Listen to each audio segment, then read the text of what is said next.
Tonight's story, the first part of the metropolitan mangling known as The Midnight Meat Train, by master storyteller and hero of horror, Clive Barker. Leon Kaufman was no longer new to the city. The Palace of Delights he'd always called it in the days of his innocence.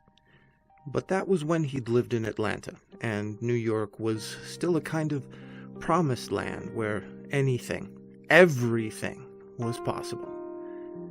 Now, Kaufman had lived 3.5 months in his dream city, and the Palace of Delights seemed less than delightful. Was it really only a season since he'd stepped out of the Port Authority bus station and looked up 42nd Street towards the Broadway intersection? So short a time to lose so many treasured illusions. He was embarrassed now to even think of his naivety. It made him wince to remember how he had stood and announced aloud, "New York, I love you." Love? Never. It had been, at best, an infatuation. And now, after only 3 months living with the object of his adoration, spending his days and nights in her presence, she'd lost her aura of perfection. New York was just a city. He'd seen her wake in the morning like a slut and pick murdered men from between her teeth and suicides from the tangles of her hair. He'd seen her late at night, her dirty back streets shamelessly courting depravity. He'd watched her in the hot afternoon, sluggish and ugly, indifferent to the atrocities that were being committed every hour in her throttled passages. It was no Palace of Delights. It bred death, not pleasure. Everyone that he'd met had brushed with violence. It was a fact of life here. It was almost chic to have known someone who had died a violent death. It was proof of living in the city. But Kaufman had loved New York from afar for almost 20 years. He'd planned his love affair, well, for most of his adult life. It was not easy, therefore, to shake the passion off as though he'd never felt it. There were still times, very early, before the cop sirens began, or at twilight, when Manhattan was still a miracle. For those moments, and for the sake of his dreams, he gave her the benefit of the doubt, even when her behavior was less than ladylike. She did not make such forgiveness easy. In the few months that Kaufman had lived in New York, her streets had been awash with spilt blood. In fact, it was not so much the streets themselves, but the tunnels beneath those streets. Subway slaughter was the catchphrase of the month. Only the previous week, another 3 killings had been reported. The bodies had been discovered in one of the subway cars on the Avenue of the Americas, hacked open and partially disemboweled, as though an efficient abattoir operative had been interrupted in his work. The killings were so thoroughly professional that the police were interviewing every man on their records who had some past connection with the butchery trade. The meat packaging plants on the waterfront were being watched, the slaughterhouses scoured for clues. A swift arrest was promised, though none had been made. This recent trio of corpses was not the first to be discovered in such a state. The very day that Kaufman had arrived, a story had broken in the Times that was still the talk of every morbid secretary in the office. The story went that a German visitor lost in the subway system late that night had come across a body in a train. The victim was a well-built, attractive 30-year-old woman from Brooklyn. She'd been completely stripped, every shred of clothing, every article of jewelry, even the studs in her ears. But more bizarre than the stripping was the neat and systematic way in which the clothes had been folded and placed in individual plastic bags on the seat beside the corpse. This was no irrational slasher at work. This was a highly organized mind, a lunatic with a strong sense of tidiness. Further, and yet more bizarre than the careful stripping of the corpse, was the outrage that had then been perpetrated upon it. The reports claimed, though the police department failed to confirm this, that the body had been meticulously shaved. Every hair had been removed, from the head, from the groin, from beneath the arms, all cut and scorched back to the flesh. Even the eyebrows and the eyelashes had been plucked out. Finally, this all-too-naked slab had been hung by the feet from one of the holding handles in the roof of the car, and a black plastic bucket lined with a black plastic bag had been placed beneath the corpse to catch all of the steady fall of blood from its wounds. In that state, stripped, shaved, and suspended, and practically bled white, the body of Loretta Dyer had been found. It was disgusting, it was meticulous, and it was deeply confusing.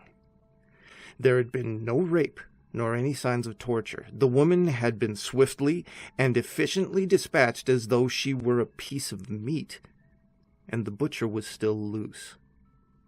The city fathers, in their wisdom, declared a complete close-down on the press reports of the slaughter. It was said that the man who had found the body was in protective custody in New Jersey, out of sight of inquiring journalists, but the cover-up had failed. Some greedy cop had leaked the salient details to a reporter from the Times. Everyone in New York now knew the horrible story of the slaughters. It was a topic of conversation in every deli and every bar, and, of course, on the subway. But Loretta Dyer was only the first. Now 3 more bodies had been found in identical circumstances, though the work had clearly been interrupted on these occasions. Not all the bodies had been shaved, and the jugulars had not been severed to bleed them. There was another more significant difference in these discoveries. It was not a tourist who'd stumbled on the site. It was a reporter from the New York Times. Kaufman had surveyed the report that sprawled across the front page of the newspaper. He had no prurient interest in the story, unlike his elbow mate along the counter of the deli. All he felt was a mild disgust that made him push his plate of overcooked eggs aside. It was simply further proof of his city's decadence. He could take no pleasure in her sickness. Nevertheless, being human, he could not entirely ignore the gory details on the page in front of him. The article was unsensationally written, but the simple clarity of the style made the subject even more appalling. He couldn't help wondering, too, about the man behind the atrocities. Was there one psychotic loose, or several, each inspired to copy the original murder? Perhaps this was only the beginning of this horror. Maybe more murders would follow, until at last the murderer, in his exhilaration or exhaustion, would step beyond caution and be taken. Until then, the city, Kaufman's adored city, would live in a state somewhere between hysteria and ecstasy. At his elbow, a bearded man knocked over Kaufman's coffee. "Ah, shit," he said. Kaufman shifted on his stool to avoid the dribble of coffee running off the counter. "Shit," the man said again. No harm done," said Kaufman. He looked at the man with a slightly disdainful expression on his face. The clumsy bastard was attempting to soak up the coffee with a napkin, which was turning to mush as he did so. Kaufman found himself wondering if this oaf, with his florid cheeks and his uncultivated beard, was capable of murder. Was there any sign on that overfed face, any clue in the shape of his head or the turn of his small eyes that gave his true nature away? And then the man spoke. "Want another?" Kaufman shook his head. "Coffee, Regular, dark, the oaf said to the girl behind the counter. She looked up from clearing the grill of cold fat. Huh? Coffee. You deaf? The man grinned at Kaufman. Deaf, he said. Kaufman noticed he had 3 teeth missing from his lower jaw. Looks bad, huh? He said. What did he mean? The coffee? The absence of his teeth? 3 people like that. Carved up. Kaufman nodded. It makes you think, he said. Sure. I mean, it's a cover-up, isn't it? They know who did it. This conversation is ridiculous, thought Kaufman. He took off his spectacles and pocketed them. The bearded face was no longer in focus. That was some improvement, at least. Bastards, he said. Fucking bastards, all of them. I'll lay you anything. It's a cover-up. Of what? They got the evidence. They're just keeping us in the fucking dark. There's something out there. It's not human. Kaufman understood. It was a conspiracy theory. He'd heard them so often. It was a panacea. See, they do all this cloning stuff and it gets out of hand. They could be growing fucking monsters for all we know. There's something down there they don't want to tell us about. Cover up, like I say. I'll lay you anything. Kaufman found the man's certainty somehow attractive. Monsters, on the prowl. 6 heads and 12 eyes. Why not? He knew why not. Because that excused his city. That let her off the hook.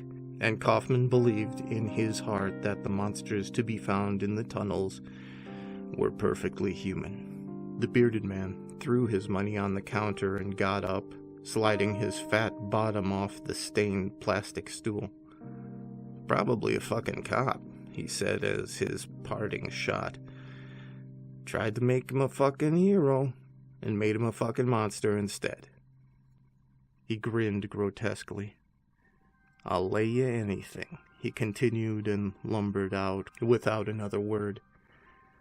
Kaufman slowly exhaled through his nose, feeling the tension in his body abate. He hated that sort of conversation. It made him feel tongue-tied and ineffectual. Come to think of it, he hated that kind of man, the opinionated brute that New York bred so well. It was coming up to 6 when Mahogany woke. The morning rain had turned into a light drizzle by twilight. The air was about as clear-smelling as it ever got in Manhattan. He stretched in bed and threw off the dirty blanket and got up for work. The rain was dripping on the box of the air conditioner, filling the apartment with a rhythmical slapping sound. Mahogany turned on the television to cover the noise, uninterested in anything it had to offer. He went to the window. The street 6 floors below was thick with traffic and people. After a hard day's work, New York was on its way home, to play, to make love. People were streaming out of their offices and into their automobiles. Some would be testy after a day's sweaty labor in a badly aired office. Others, benign as sheep, would be wandering down the avenues, ushered along by a ceaseless current of bodies.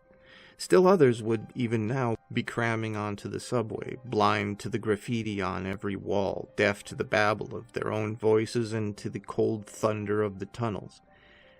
It pleased Mahogany to think of that. He was, after all, not one of the common herd. He could stand at his window and look down on 1,000 heads below him and know that he was a chosen man. He had deadlines to meet, of course, like the people in the street, but his work was not their senseless labor. It was more like a sacred duty. He needed to live and sleep and shit like them too, but it was not financial necessity that drove him, but the demands of history. He was in a great tradition that stretched back, further back than America itself. He was a Night Stalker, like Jack the Ripper, like Gilles de Rais, a living embodiment of death, a wraith with a human face. He was a hunter of sleep, an awakener of terrors. The people below him could not know his face, nor would care to look twice at him. But his stare caught them and weighed them up, selecting only the ripest from the passing parade, choosing only the healthy and the young to fall under his sacrificial knife. Sometimes Mahogany longed to announce his identity to the world, but he had responsibilities, and they bore on him heavily.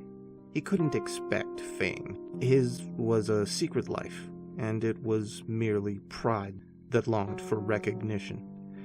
After all, he thought, does the beef salute the butcher as it throbs to its knees? All in all, he was content.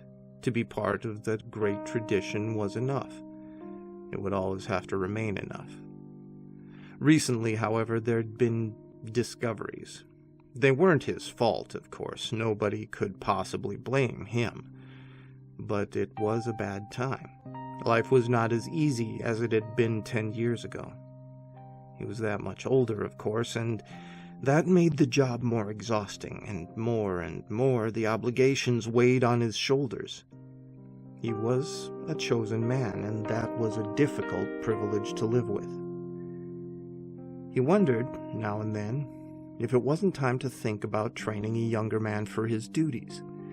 There would need to be consultations with the fathers, of course, but sooner or later a replacement would need to be found, and it would be, he felt, a criminal waste of his experience not to take on an apprentice.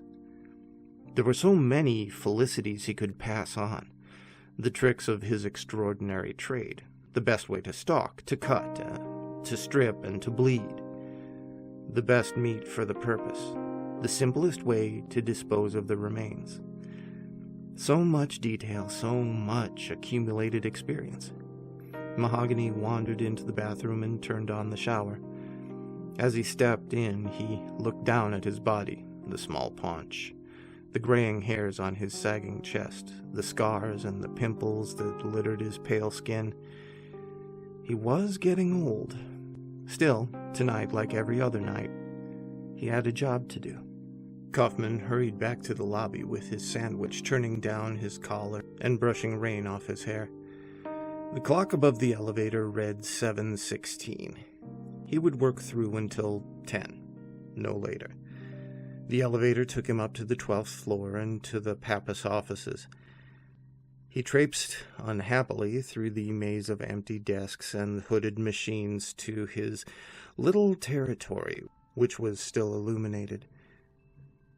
The women who cleaned the offices were chatting down the corridor.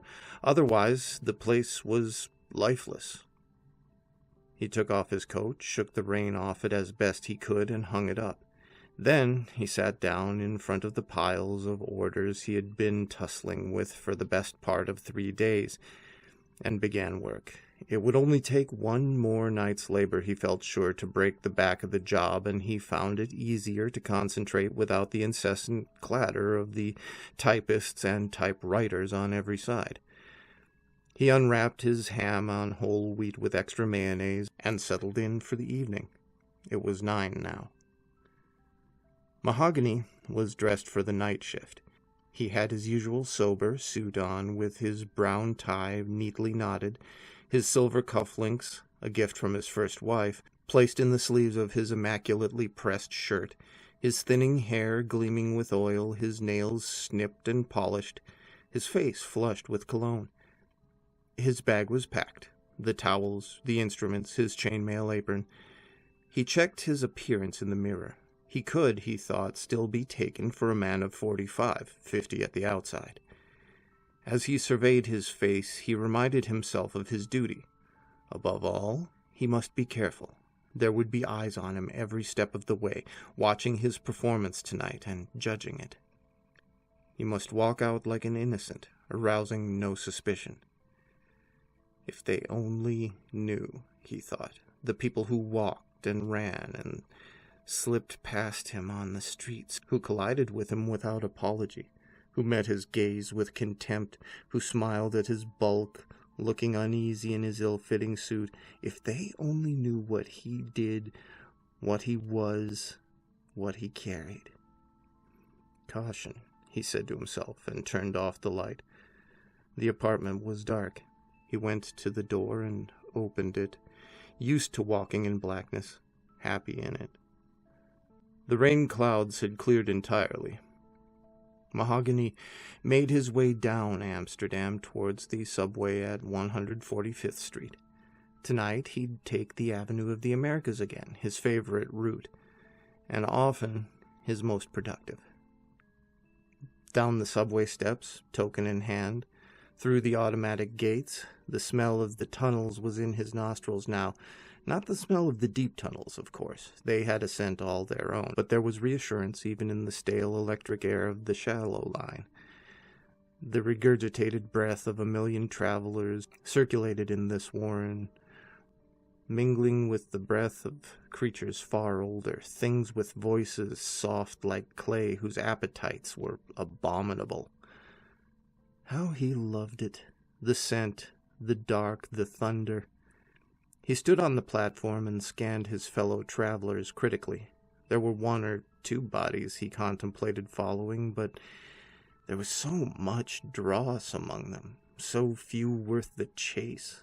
Physically wasted, the obese, the ill, the weary, bodies destroyed by excesses and by indifference. As a professional, it sickened him, though he understood the weakness that spoiled the best of men. He lingered in the station for an hour, wandering between platforms while the trains came and went, and the people with them. There was so little of quality around it was dispiriting. It seemed that he had to wait longer and longer every day to find new flesh worthy of use. It was now almost 10:30, and he had not seen a single creature who was really ideal for slaughter. No matter, he told himself, there was yet time. Very soon the theater crowd would be emerging. They were always good for a sturdy body or two. The well-fed intelligentsia clutching their ticket stubs and opining on the diversions of art. Oh yes, there'd be something there. And there were nights when it seemed he would never find something suitable. He'd have to ride downtown and corner a couple of lovers out late, or find an athlete or two fresh from one of their gyms. They were always sure to offer good material, except with such healthy specimens, there was always the risk of resistance. He remembered catching 2 black bucks a year ago or more, with maybe 40 years between them, father and son perhaps. They'd resisted, with knives, and he'd been hospitalized for 6 weeks. It had been a close-fought encounter, and one that had set him doubting his skills. Worse, it had made him wonder what his masters would have done with him had he suffered a fatal injury. Would he have been delivered to his family in New Jersey and given a decent Christian burial, or would his carcass have been thrown into the dark for their own use? The headline of the New York Post, discarded on the seat across from him, caught Mahogany's eye. "Police all out to catch killer." He couldn't resist a smile. Thoughts of failure and weakness and death evaporated. After all, he was that man, that killer, and tonight the thought of capture was laughable. After all, wasn't his career sanctioned by the highest possible authorities? No policeman could hold him, no court pass judgment on him. The very forces of law and order that would make such a show of his pursuit served his masters no less than he. He almost wished some 2-bit cop would catch him and take him in triumph before the judge, just to see the looks on their faces when the word came up from the dark that Mahogany was a protected man, above every law on the statute books. It was now well after 10:30. The trickle of theater-goers had begun, but there was nothing likely so far. He wanted to let the rush pass anyway, just follow 1 or 2 choice pieces to the end of the line. He bided his time. like any wise hunter. Kaufman was not finished by 11, an hour after he'd promised himself release, but exasperation and ennui were making the job more difficult, and the sheets of figures were beginning to blur in front of him.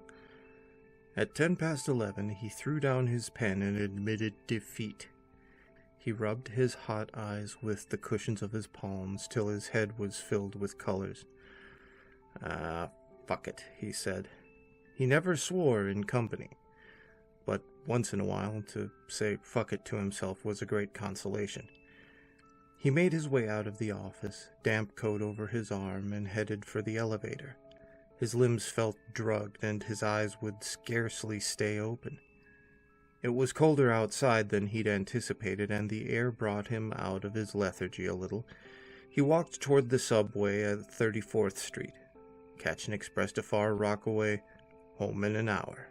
Neither Kaufman nor Mahogany knew it, but at 96th and Broadway the police had arrested what they took to be the subway killer, having trapped him in one of the uptown trains.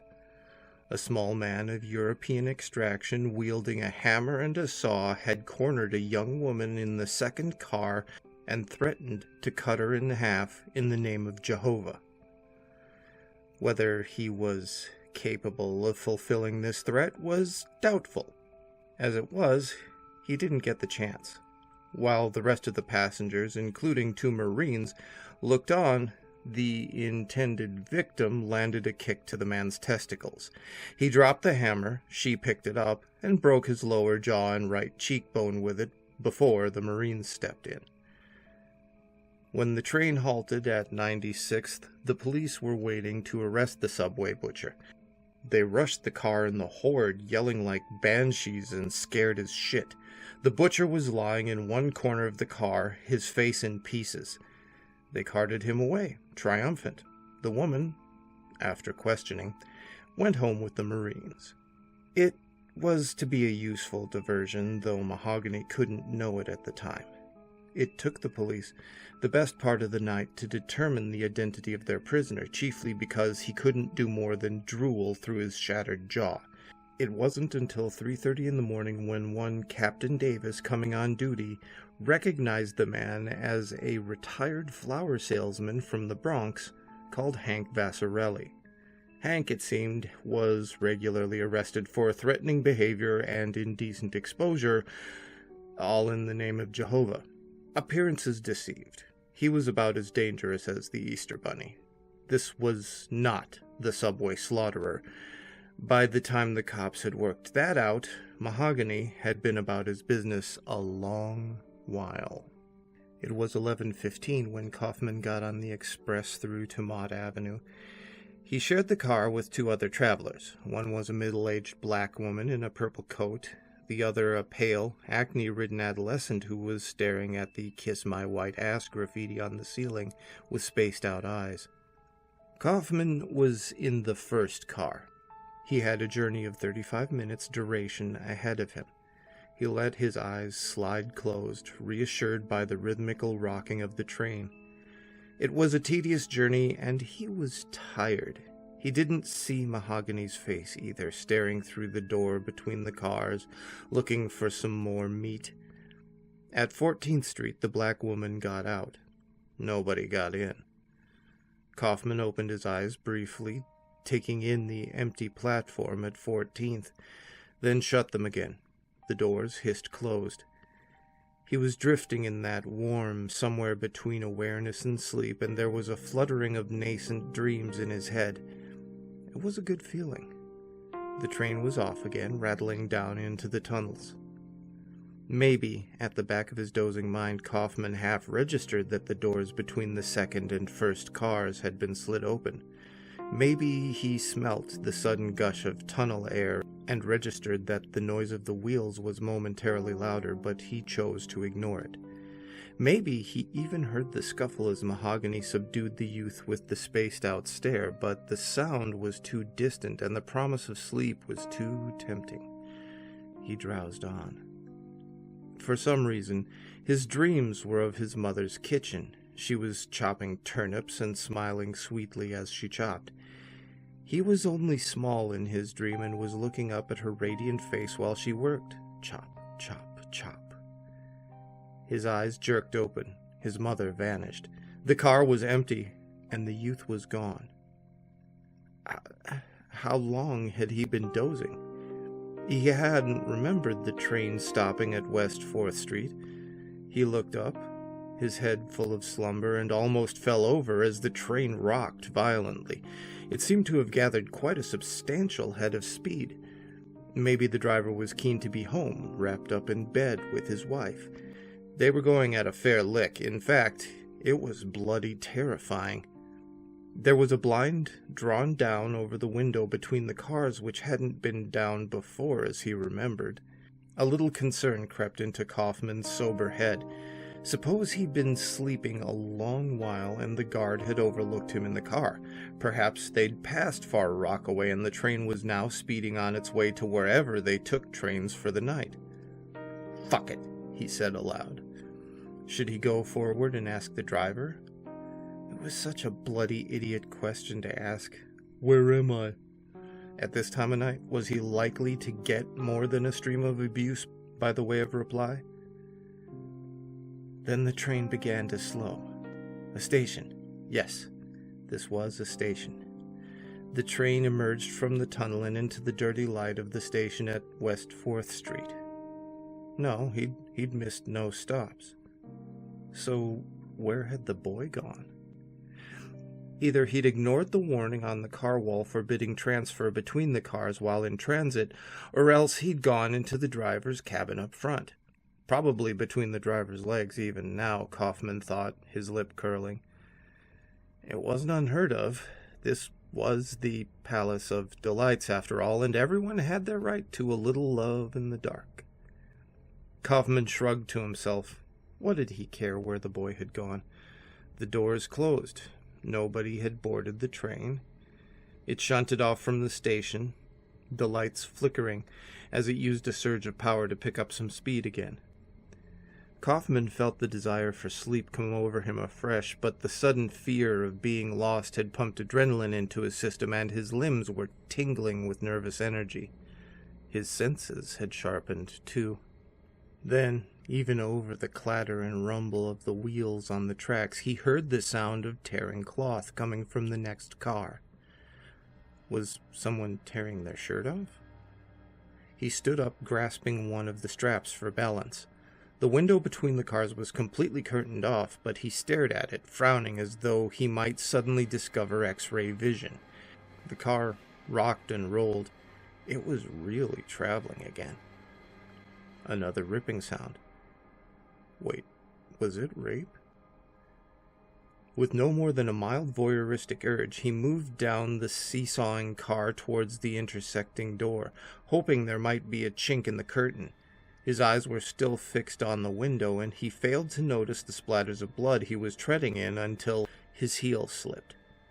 He looked down. His stomach almost saw the blood before his brain, and the ham on whole wheat was halfway up his gullet, catching in the back of his throat. Blood. He took several large gulps of stale air and looked away back at the window. His head was saying blood. Nothing would make the word go away. There was no more than a yard or two between him and the door now. He had to look. There was blood on his shoe and a thin trail to the next car, but he still had to look. He had to. He took 2 more steps to the door and scanned the curtain, looking for a flaw in the blind. A pulled thread in the weave, that would be sufficient. There was a tiny hole. He glued his eye to it. His mind refused to accept what his eyes were seeing beyond the door. It rejected the spectacle as preposterous, as a dream sight. His reason said that it couldn't be real, but his flesh knew it was. His body became rigid with terror. His eyes, unblinking, could not close off the appalling scene through the curtain. He stayed at the door while the train rattled on, while his blood was drained from his extremities and his brain reeled from the lack of oxygen. Bright spots flashed in front of his vision, blotting out the atrocity. and he fainted. He was unconscious when the train reached J Street. He was deaf to the driver's announcement that all travelers beyond the station would have to change trains. Had he heard this, he would have questioned the sense of it. No trains disgorged all their passengers at J Street. The line ran to Mott Avenue via the Aqueduct racetrack past the JFK airport. He would have asked what kind of train this could be, except that he already knew. The truth was hanging in the next car. It was smiling contentedly to itself from behind a bloody chainmail apron. This was the midnight meat train. There was no accounting for time in a dead faint. It could have been seconds or hours that passed before Kaufman's eyes flickered open again and his mind focused on his newfound situation. He lay under one of the seats now, sprawled along the vibrating wall of the car, hidden from view. Fate was with him so far, he thought. Somehow, the rocking of the car must have jockeyed his unconscious body out of sight. He thought of the horror in Car 2 and swallowed back vomit. He was alone. Wherever the guard was, murdered perhaps, there was no way he could call for help. And the driver? Was he dead at the controls? Was the train even now hurtling through an unknown tunnel, a tunnel without a single station to identify it towards its destruction? And if there was no crash to be killed in, there was always the butcher, still hacking away a door's thickness from where Kaufman lay. Whichever way he turned, the name on the door was Death.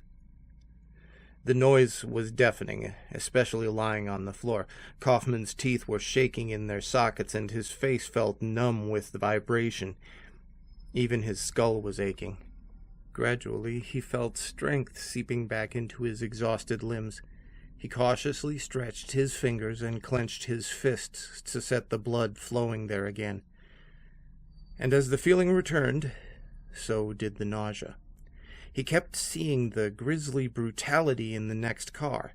He'd seen photographs of murder victims before, of course, but these were no common murders. He was in the same train as the subway butcher, the monster who strung his victims up by the feet through the straps, hairless and naked. How long before the serial killer stepped through that door and claimed him? He was sure that if the slaughterer didn't finish him, expectation would. Then he heard movement beyond the door. Instinct took over. Kaufman thrust himself further under the seat and tucked himself up into a tiny ball with his sick white face to the wall. Then he covered his head with his hands and closed his eyes as tightly as any child in terror of the boogeyman. The door slid open. Click, whoosh. A rush of air up from the rails. It smelt stranger than any Kaufman had smelt before, and colder. This was somehow primal air in his nostrils, hostile and unfathomable air. It made him shudder. Then the door closed. Click. The butcher was close. Kaufman knew it. He could be standing no more than a matter of inches from where Kaufman lay. Was he even now looking down at his back? Even now bending, knife in hand, to scoop Kaufman out of his hiding place like a snail hooked from its shell? But nothing happened. He felt no breath on his neck. His spine was not slit open. There was simply a clatter of feet close to Kaufman's head, and then the same sound receding. Kaufman's breath, held in his lungs till they hurt, was expelled in a rasp between his teeth. Mahogany was almost disappointed that the sleeping man had alighted at West 4th Street. He was hoping for one more job to do that night, to keep him occupied while they descended. But no, the man had gone. The potential victim hadn't looked that healthy anyway, he thought to himself. He was an anemic Jewish accountant, probably. The meat wouldn't have been of any real quality. Mahogany walked the length of the car to the driver's cabin. He'd spend the rest of the journey there. My Christ, thought Kaufman. He's gonna kill the driver. He heard the cabin door open, then the voice of the butcher, low and hoarse. Hi. Hi. They knew each other. All done? All done. Kaufman was shocked by the banality of the exchange. All done? What did that mean, all done? He missed the next few words as the train hit a particularly noisy section of track. Kaufman could resist looking no longer. Warily, he uncurled himself and glanced over his shoulder down the length of the car. All he could see was the butcher's legs and the bottom of the open cabin door. Damn! He wanted to see the monster's face again. There was laughter now. Kaufman calculated the risks of the situation, the mathematics of panic. If he remained where he was, sooner or later the butcher would glance down at him and he'd be mincemeat. On the other hand, if he were to move from his hiding place, he would risk being seen and pursued. Which was worse, stasis and meeting his death trapped in a hole, or making a break for it and confronting his maker in the middle of the car. Kaufman surprised himself with his mettle. He would move. Infinitesimally slowly, he crawled out from under the seat, watching the butcher's back every minute as he did so. Once out, he began to crawl towards the door. Each step he took was a torment, but the butcher seemed far too engrossed by his conversation to turn around. Kaufman had finally reached the door. He began to stand up, trying all the while to prepare himself for the sight that he would meet in car 2. The handle was grasped, and he slid the door open. The noise of the rails increased, and a wave of dank air, stinking of nothing on earth, came up to him. Surely the butcher must hear this, or at least smell it. Surely he must turn, but no. Kaufman skinned his way through the slit he had opened, and so through into the bloody chamber beyond. Relief made him careless. He failed to latch the door properly behind him, and it began to slide open with the buffeting of the train. Mahogany put his head out of the cabin and stared down the car toward the door. "What the fuck's that?" said the driver. Didn't close the door properly, that's all." Kaufman heard the butcher walking toward the door. He crouched, a ball of consternation, against the intersecting wall, suddenly aware of how full his bowels were. The door was pulled closed from the other side, and the footsteps receded again. Safe. For another breath, at least. Kaufman opened his eyes, steeling himself for the slaughter pen in front of him. There was no avoiding it. It filled every one of his senses, the smell of open entrails, the sight of the bodies, the feel of the fluid on the floor under his fingers, the sound of the straps creaking beneath the weight of the corpses, even the air tasting salty with blood. He was with death, absolutely, in that cubbyhole hurtling through the dark. But there was no nausea now. There was no feeling left but a casual revulsion. He even found himself peering at the bodies with some curiosity. The carcass closest to him was the remains of the pimply youth that he'd seen in car 1. The body hung upside down, swinging back and forth to the rhythm of the train, in unison with its 3 fellows, an obscene dance macabre. Its arms dangled loosely from its shoulder joints, into which gashes an inch or 2 deep had been made so the bodies would hang more neatly. Each part of the dead kid's anatomy was swaying hypnotically, the tongue hanging from its open mouth, the head lolling on its slit neck. Even the youth's penis flapped from side to side on his plucked groin. The head wound and the open jugular still pulsed blood into a black bucket. There was an elegance about the whole sight, the sign of a job well done. Beyond that body were strung up corpses of 2 young white women and a darker-skinned male. Kaufman turned his head on one side to look at their faces. They were quite blank. One of the girls was a beauty. He decided that the male had been Puerto Rican. All of them were shorn of their head and body hair. In fact, the air was still pungent with the smell of the shearing. Kaufman slid up the wall out of the crouching position, and as he did so, one of the women's bodies turned around, presenting a dorsal view. He was not prepared for this last horror. The meat of her back had been entirely cleft open from neck to buttock, and the muscle had been peeled back to expose the glistening vertebra. It was the final triumph of the butcher's craft. Here they hung, these shaved, bled, slit slabs of humanity, opened up like fish and ripe for devouring. Kaufman almost smiled at the perfection of its horror. He felt an offer of insanity tickling at the base of his skull, tempting him into oblivion, promising a blank indifference to the world. He began to shake uncontrollably. He felt his vocal cords trying to form a scream. This was intolerable, and yet to scream was to become, in a short while, like the creatures in front of him. "Fuck it," he said more loudly than he'd intended, then, pushing himself off from the wall, began to walk down the car between the swaying corpses, observing the neat piles of clothes and belongings that sat in the seats behind their owners. Under his feet the floor was sticky with drying bile.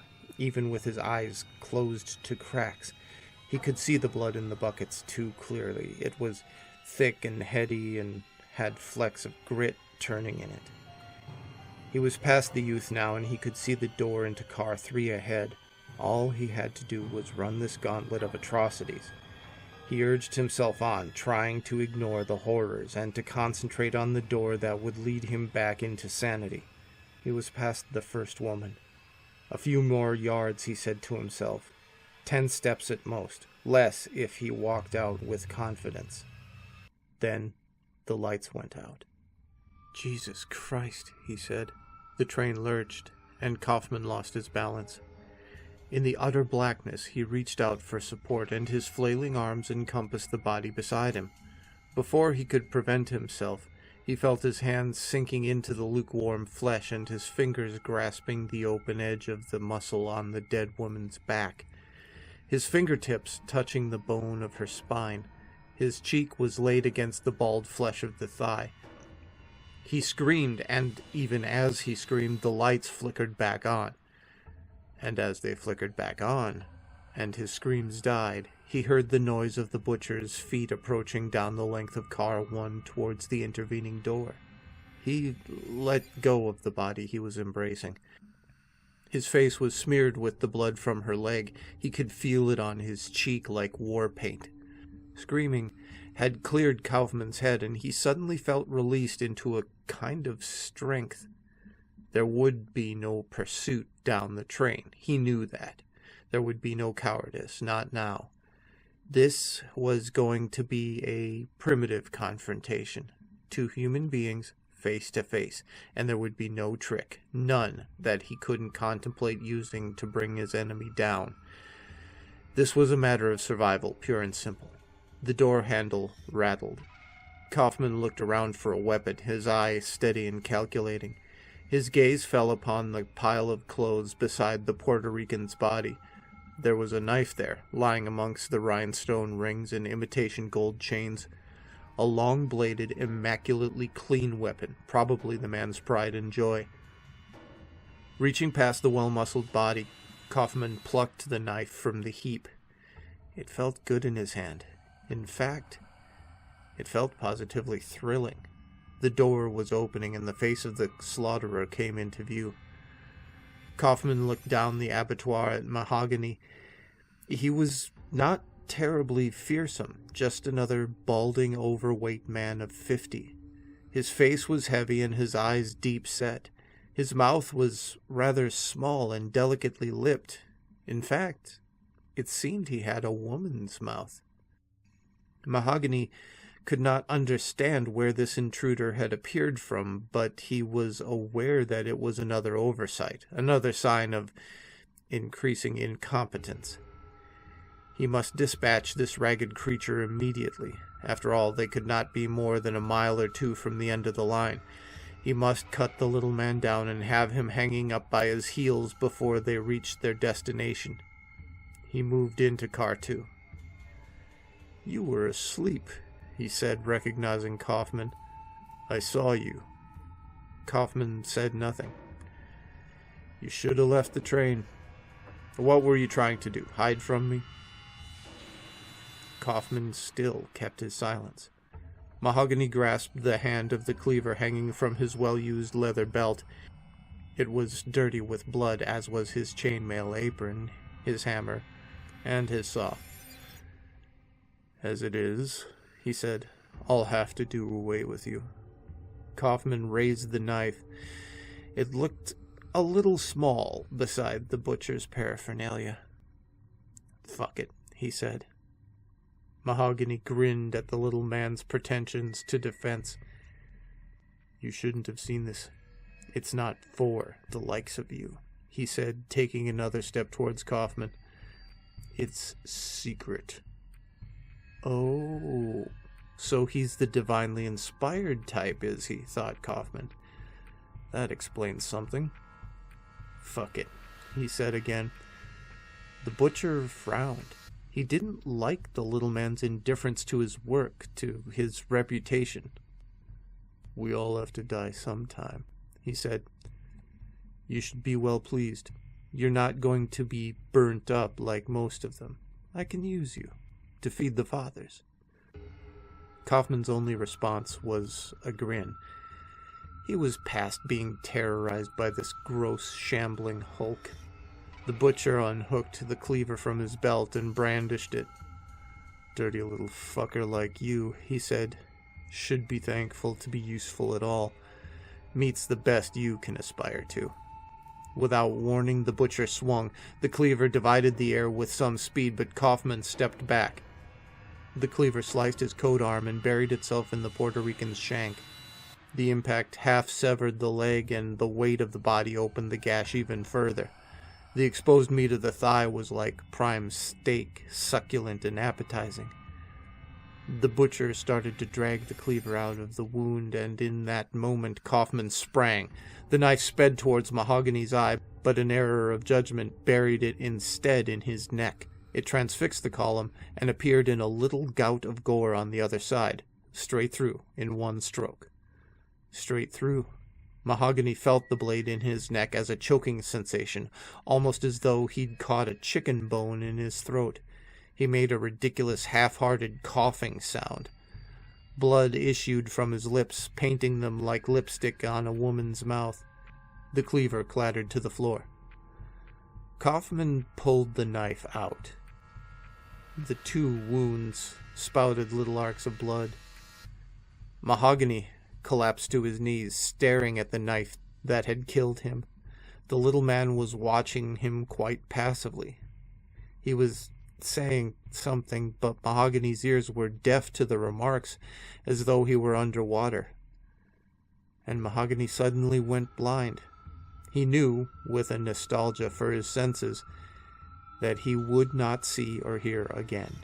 This was death. It was on him for certain. His hands still felt the weave of his trousers, however, and the hot splashes on his skin. His life seemed to totter on its tiptoes while his fingers grasped at one last sense. Then his body collapsed, and his hands, and his life, and his sacred duty folded up under a weight of gray flesh. The butcher was dead. Kaufman dragged gulps of stale air into his lungs and grabbed one of the straps to steady his reeling body. Tears blotted out the shambles he stood in. A time passed. He didn't know how long he was lost in his dream of victory. Then the train began to slow.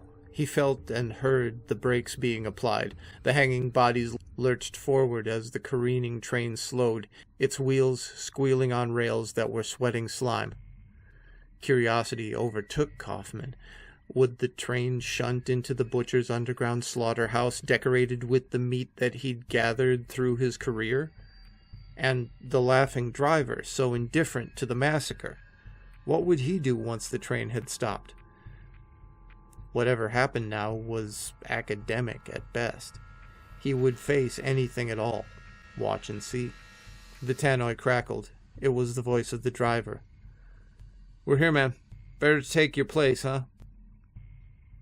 Take your place? What did that mean? The train had slowed to a snail's pace. Outside the windows, everything was as dark as ever. The lights flickered, then went out. This time, they didn't come back on. Kaufman was left in total darkness. "We'll be out in a half hour," the tannoy announced like any station report. The train had come to a stop. The sound of its wheels on the tracks, the rush of its passage, which Kaufman had grown so used to, were suddenly absent. All he could hear was the hum of the tannoy. He could still see nothing at all. Then a hiss. The doors were opening. And a smell entered the car, a smell so caustic that Kaufman clapped his hand over his face to shut it out. He stood in silence, hand to mouth for what seemed a lifetime. See no evil, hear no evil, speak no evil. Then there was a flicker of light outside the window. It threw the door frame into silhouette, and it grew stronger by degrees. Soon there was sufficient light in the car for Kaufman to see the crumpled body of the butcher at his feet, and the sallow sides of meat hanging on every side of him. There was a whisper, too, from the dark outside the train, a gathering of tiny noises like the voices of beetles. In the tunnel, shuffling toward the train, were human beings. Kaufman could see their outlines now. Some of them carried torches, which burned with a dead brown light. The noise was perhaps their feet on the damp earth, or perhaps their tongues clicking. Perhaps both.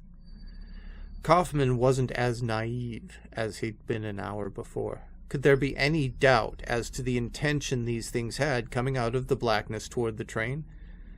The butcher had slaughtered the men and women in the car as meat for these cannibals. They were coming, like diners at the dinner gong, to eat in what he'd made their restaurant car. Kaufman bent down and picked up the cleaver the butcher had dropped. The noise of the creature's approach was louder every moment. He backed down the car away from the open doors, only to find that the doors behind him were also opened, and there was a whisper of approach there, too. He shrank back against one of the seats and was about to take refuge under them when a hand, thin and frail to the point of transparency, appeared around the door. He couldn't look away. Not that the terror froze him as it had at the window. He simply wanted to watch. The creature stepped into the car, and the torches behind it threw its face into shadow, but its outline could be clearly seen. There was nothing very remarkable about it. It had 2 arms and 2 legs, as he did. Its head was not abnormally shaped, the body was small, and the effort of climbing into the train made its breath coarse. It seemed more geriatric than psychotic. Generations of fictional man-eaters had not prepared him for the distressing vulnerability of the creature. Behind it, similar ones were appearing out of the darkness, shuffling into the train. In fact, they were coming in at every door. Kaufman was trapped. He weighed the cleaver in his hands, getting the balance of it, ready for the battle with these antique monsters. A torch had been brought into the car, and it illuminated the faces of the leaders. They were completely bald. The tired flesh of their faces was pulled tight over their skulls so that it shone with tension. There were stains of decay and disease on their skin, and in places the muscle had withered to a black pus through which the bone of cheek or temple was showing. Some of them were as naked as babies, their pulpy, syphilitic bodies scarcely sexed. What had been breasts were leathery bags hanging off of the torso. The genitalia had been shrunken away. Worse sights than the naked amongst them were those who wore a veil of clothes. But it soon dawned on Kaufman that the rotting fabric slung around their shoulders or knotted about their midriffs was made of human skins. Not one, but a dozen or more, heaped haphazardly on top of each other, like pathetic trophies. The leaders of this grotesque meal line had reached the bodies now, and the gracile hands were laid upon the shanks of meat, and were running up and down the shaved flesh in a manner that suggested sensual pleasure. Tongues were dancing out of mouths, flecks of spittle were landing on the meat. The eyes of the monsters were flickering back and forth with hunger and excitement. Eventually, one of them saw Kaufman. Its eyes stopped flickering for a moment and fixed on him. A look of inquiry came over the face, making a parody of puzzlement. "You," it said. The voice was as wasted as the lips it came from. Kaufman raised the cleaver a little, calculating his chances. There were perhaps 30 of them in the car, many more outside, but they looked so weak, and they had no weapons but their skin and bones. The monster spoke again, its voice quite well modulated when it found itself, the piping of a once cultured, once charming man. "You came after the other, yes?" It glanced down at the body of Mahogany. It had clearly taken in the situation very quickly. Old anyway," it said, its watery eyes back on Kaufman, studying him with care. "Fuck you," said Kaufman. The creature attempted a wry smile, but it had almost forgotten the technique, and the result was a grimace which exposed a full mouthful of teeth that had been systematically filed into points. "You must now do this for us," it said through the bestial grin. "We cannot survive without the food." The hand patted the rump of human flesh. Kaufman had no reply to the idea. He just stared in disgust as the fingernails slid between the cleft in the buttocks, feeling the swell of the tender muscle. "Oh, it disgusts us no less than you," said the creature. "But we're bound to eat this meat or we die. God knows I have no appetite for it." The thing was drooling, nevertheless. Kaufman found his voice. It was small, with more a confusion of feelings than with fear. "What are you?" He remembered the bearded man in the deli. "Are you accidents of some kind?" "We are the city fathers," the thing said, "and mothers, and daughters, and sons, the builders, the lawmakers. We made this city." "New York?" said Kaufman. "His palace of delights?" "Before you were born, before anyone living was born." As it spoke, the creature's fingernails were running up under the skin of the split body and were peeling the thin elastic layer off the luscious brawn. Behind Kaufman, the other creatures had begun to unhook the bodies from the straps, their hands laid in that same delighting manner on the smooth breasts and flanks of flesh. These, too, had begun to skin the meat. "You will bring us more," the father said. "More meat, for us." The other one was weak. Kaufman stared in disbelief. "Me?" he said. "Feed you? What do you think I am?" "You must do it for us, and for those older than us. For those born before the city was thought of, when America was timberland and desert." The fragile human hand gestured out of the train. Kaufman's gaze followed the pointing finger into the gloom. There was something else outside the train which he'd failed to see before, much bigger than anything human. The pack of creatures parted to let Kaufman through so that he could inspect more closely whatever it was that stood outside, but his feet would not move. "Go on," said the father.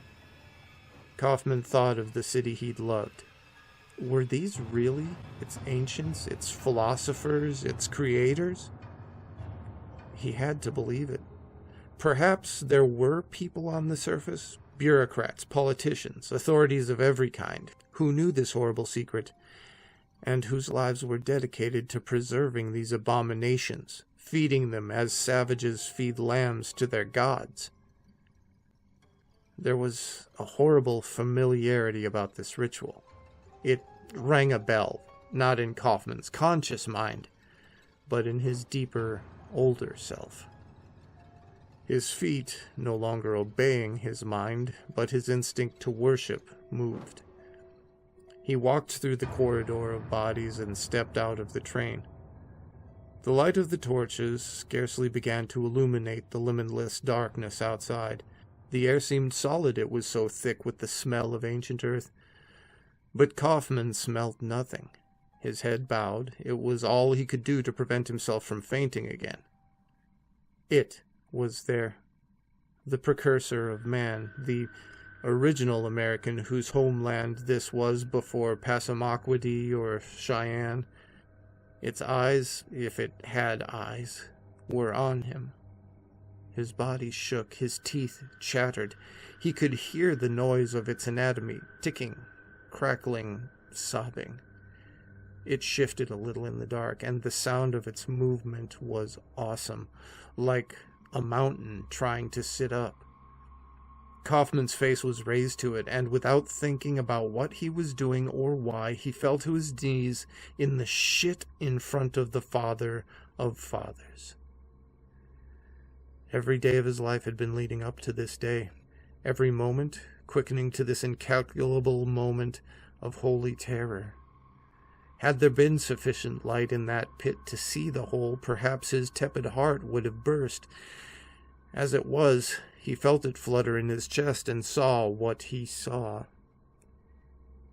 It was a giant without head or limb, without a feature analogous to anything human, without an organ that made sense or senses. If it was like anything, it was like a shoal of fish, 1,000 snouts all moving in unison, budding, blossoming, withering rhythmically. It was iridescent like mother of pearl, but it was sometimes deeper than any color Kaufman knew or could put a name to. That was all Kaufman could see, and it was more than he wanted to see. There was much more back in the darkness, flickering and flapping. But he could look no longer. He turned away, and as he did so, a football was pitched out of the train and rolled to a halt in front of the Father. At least, he thought it was a football, until he peered more attentively at it and recognized it as a human head, that of the butcher. The skin of the face had been peeled off in strips. It glistened with blood as it lay in front of its lord. Kaufman looked away and walked back to the train. Every part of his body seemed to be weeping but his eyes. They were too hot with the sight behind him. They boiled his tears away. Inside, the creatures had already set about their supper. One, he saw, was plucking the blue, sweet morsel of a woman's eye out of the socket. Another had a hand in its mouth. At Kaufman's feet lay the butcher's headless corpse, still bleeding profusely from where its neck had been bitten through. The little Father, who had spoken to him earlier, stood in front of Kaufman. "Serve us?"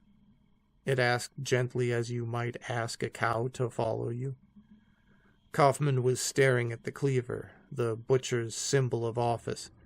The creatures were leaving the car now, dragging the half-eaten bodies after them. As the torches were taken out of the car, darkness was returning. But before the lights had completely disappeared, the Father reached out and took hold of Kaufman's face, thrusting him around to look at himself in the filthy glass of the car window. It was a thin reflection, but Kaufman could see quite well enough how changed he was. Whiter than any living man should be, covered in grime and blood. The Father's hand still gripped Kaufman's face, and its forefinger hooked into his mouth and down his gullet, the nail scoring the back of his throat. Kaufman gagged on the intruder, but had no will left to repel the attack. "Serve," said the creature, in silence. Too late, Kaufman realized the intention of the fingers. Suddenly his tongue was seized tight and twisted at the root. Kaufman, in shock, dropped the cleaver. He tried to scream, but no sound came. Blood was in his throat. He heard the tearing of his flesh, and agonies convulsed him. Then the hand was out of his mouth, and the scarlet spittle-covered fingers were in front of his face, with his tongue held between thumb and forefinger. Kaufman was speechless. "Serve," said the father, and stuffed the tongue into his own mouth, chewing on it with evident satisfaction. Kaufman fell to his knees, spewing up his sandwich. The father was already shuffling away into the darkness. The rest of the ancients had disappeared into their warrens for another night. The tannoy crackled. "Home," said the driver. The doors hissed closed, and the sound of power surged through the train. The lights flickered on and then off again, then on, and stayed that way. The train began to move. Kaufman lay on the floor, tears pouring down his face, tears of discomfiture and of resignation. He would bleed to death, he decided, where he lay. It wouldn't matter if he died. It was a foul world anyway. Then the driver woke him. He opened his eyes. The face that was looking down at him was black and not unfriendly. It grinned. Kaufman tried to say something, but his mouth was sealed up with dried blood. He jerked his head around like a driveler trying to spit out a word. Nothing came but grunts. He wasn't dead. He hadn't bled to death. The driver pulled him to his knees, talking to him as though he was a 3-year-old. "You got a job to do, my man. They're very pleased with you." The driver had licked his fingers and was rubbing Kaufman's swollen lips, trying to get them to part. "Lots to learn before tomorrow night. Lots to learn. Lots to learn." He led Kaufman out of the train. They were in no station he'd ever seen before. It was white-tiled and absolutely pristine. A station keeper's nirvana. No graffiti disfigured the walls. There were no token booths, but then there were no gates and no passengers either. This was a line that provided only one service, the meat train. A morning shift of cleaners were already busy hosing the blood off of the seats and the floor of the train. Somebody was stripping the butcher's body in preparation for dispatch to New Jersey. All around Kaufman, people were at work. A rain of dawn light was pouring through the grating of the roof in the station. Motes of dust hung on the beams, turning over and over. Kaufman watched them, entranced. He hadn't seen such a beautiful thing since he was a child. Lovely dust, over and over, over and over. The driver had managed to separate Kaufman's lips now. His mouth was much too wounded for him to move it, but at least he could breathe more easily, and the pain was already beginning to subside. The driver smiled at him, then turned to the rest of the workers in the station. "I'd like to introduce Mahogany's replacement, our new butcher," he announced. The workers looked at Kaufman. There was a certain deference to their faces which he found appealing. Kaufman looked up at the sunlight, now falling all around him. He jerked his head, signifying that he'd like to go up into the open air. The driver nodded and led him up a steep flight of steps and through an alleyway out onto the sidewalk. It was a beautiful day. The bright sky over New York was streaked with filaments of pale pink cloud, and the air smelt of morning. The streets and avenues were practically empty. At a distance, an occasional cab crossed an intersection, its engine a whisper, or a runner sweated past on the other side of the street. But very soon, these same deserted sidewalks would be thronged with people. The city would go about its business in ignorance, never knowing what it was built upon or what it owed its life to. Without hesitation, Kaufman fell to his knees and kissed the dirty concrete with his bloody lips, silently swearing his eternal loyalty to its continuance. The Palace of Delights received the adoration without comment. It wasn't until the first week of the Yugoslavian trip that Mick discovered what a political bigot he'd chosen as a lover. Certainly, he'd been warned. One of the queens at the baths had told him that Judd was to the right of Attila the Hun, but the man had been one of Judd's ex-affairs, and Mick had presumed that there was more spite than perception in the character assassination.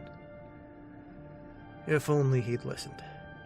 Then he wouldn't be driving along an interminable road in a Volkswagen that suddenly seemed the size of a coffin, listening to Judd's views on Soviet expansionism.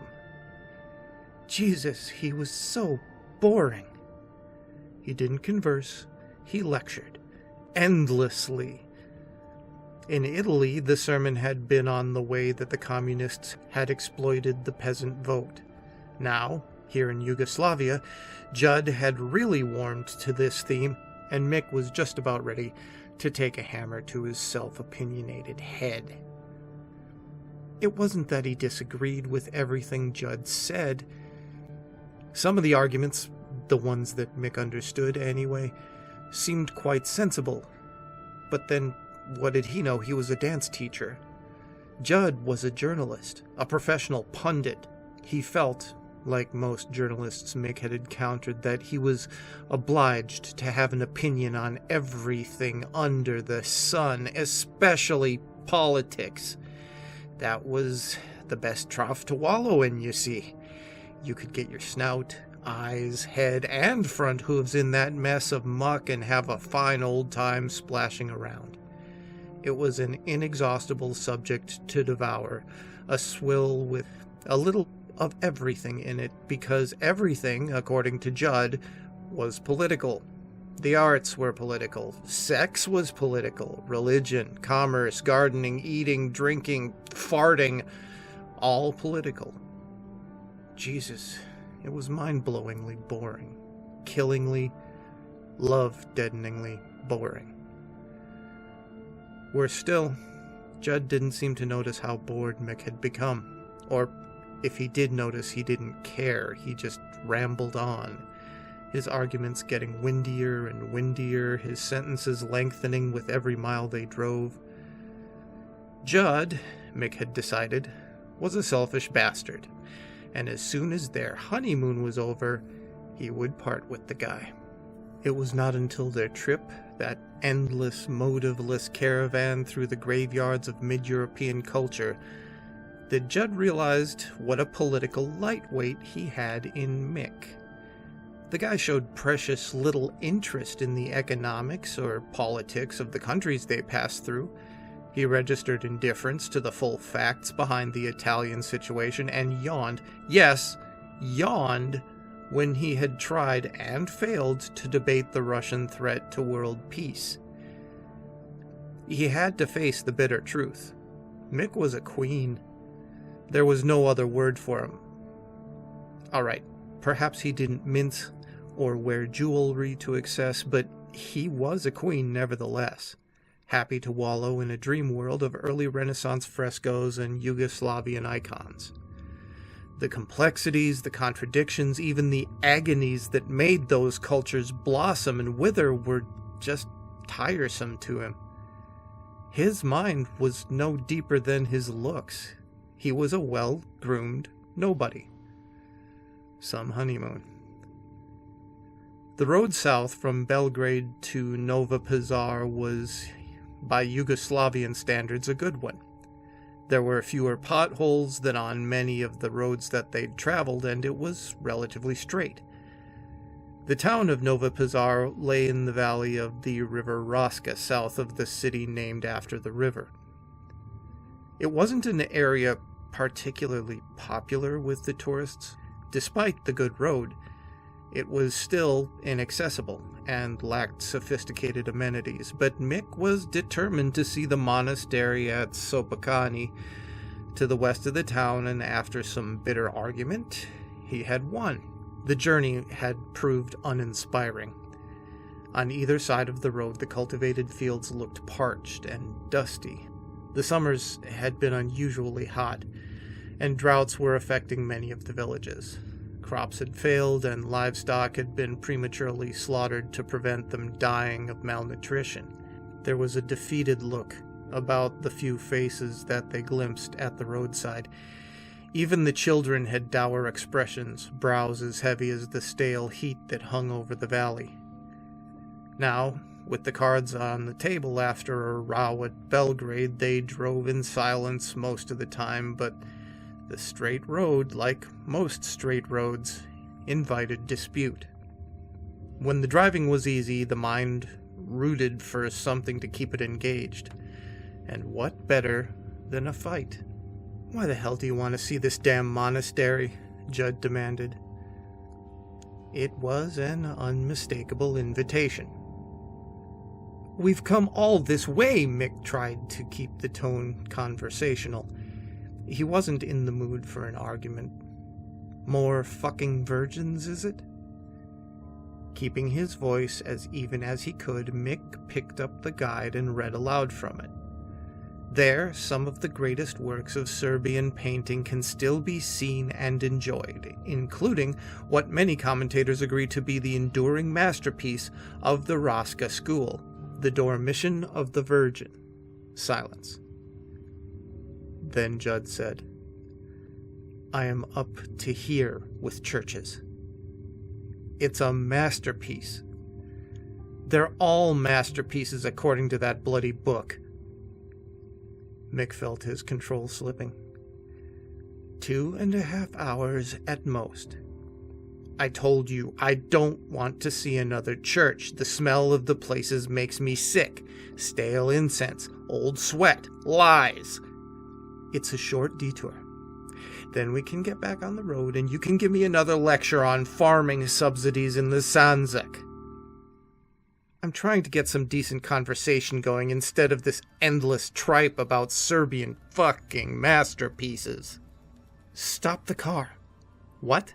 Stop the car!" Judd pulled the Volkswagen to the side of the road. Mick got out. The road was hot, but there was a slight breeze.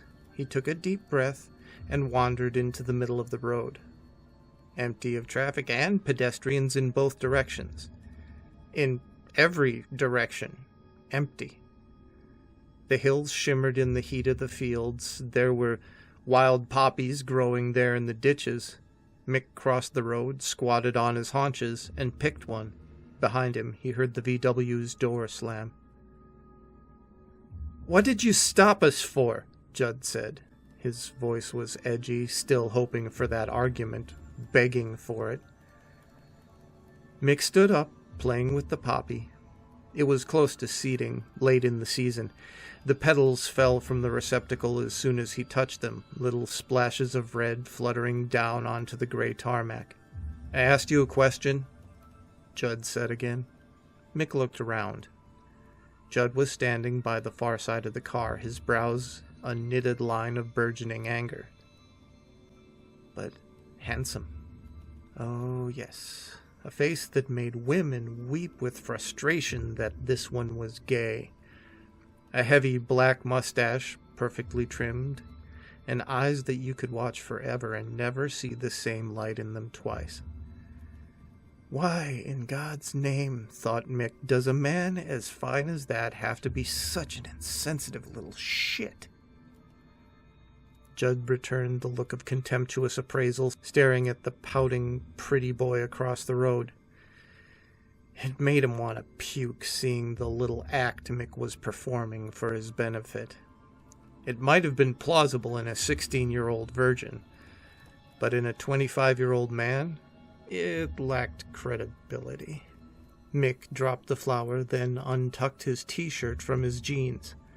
A tight stomach, then a slim, smooth chest were revealed as he pulled it off. His hair was ruffled when he reappeared, and his face wore a broad grin. Judd looked at the torso. Neat, not too muscular. An appendix scar peering over his faded jeans. A small gold chain, catching the sun, dipped in the hollow of his throat. Without meaning to, he returned Mick's grin, and a kind of peace was made between them. Mick was unbuckling his belt. "Wanna fuck?" he said, the grin not faltering. "It's no use," came an answer, though not to that question. "What isn't?" We're not compatible. Want to bet? Now he unzipped and turned away toward the wheat field that bordered the road. Judd watched as Mick cut a swath through the swaying sea, his back the color of the grain, so that he was almost camouflaged by it. This was a dangerous game, screwing in the open air. This wasn't San Francisco, or even Hampstead Heath. Nervously, Judd glanced along the road, still empty in both directions. And Mick was turning deep in the field, turning and smiling and waving like a swimmer buoyed up in a golden surf. Oh, what the hell, there was nobody to see, nobody to know, just the hills, liquid in the heat haze, their forested backs bent to the business of the earth, and a lost dog sitting at the edge of the road waiting for some lost master. Judd followed Mick's path through the wheat, unbuttoning his shirt as he walked. Field mice ran ahead of him, scurrying through the stalks as the giant came their way, his feet like thunder. Judd saw their panic and smiled. He meant no harm to them, but then how were they to know that? He'd put out maybe 100 lives, mice, beetles, worms, before he reached that spot where Mick was lying, stark bollock naked on a bed of trampled grain, still grinning. It was good love they made, good and strong, equal in pleasure for both.